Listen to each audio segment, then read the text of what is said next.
நமது சீமான் அவர்களுக்கு வாக்குகள் கேட்டு ஐயா கலையரசு அவர்கள் உங்கள் கண்முன்னே வந்து கொண்டிருக்கிறார்கள். உங்கள் இல்லங்கள் தேடி வந்து கொண்டிருக்கிறார்.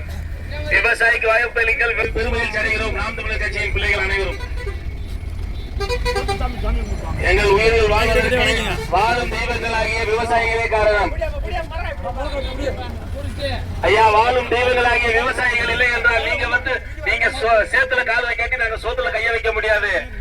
உங்களுடைய மகிமை எங்களுக்கு நன்றாக தெரியும். விவசாயிகளினுடைய அருமை ஒரு விவசாயிக்கு மட்டும்தான் தெரியும் என்பதை. அக்கா வாங்க, அக்கா வாங்க, சும்மா வாங்க, வாங்க வாங்க வாங்கக்கா, வாங்க சும்மா நில்லுங்க. ஐயா அந்த அக்கா வராங்க. விவசாய பெருங்குடி மக்கள் விவசாய சின்னத்தில் வந்து வாக்குகள் கேட்டுக் கொண்டிருக்கக்கூடிய ஐயா கலையரசு அவர்களுக்கு நெல்மணியை பரிசாக வழங்குகிறார்கள். ஐயா கலையரசு அவர்களுக்கு நெல்மணியை பரிசாக வழங்கிய விவசாய பெருங்குடி மக்களுக்கு நன்றி.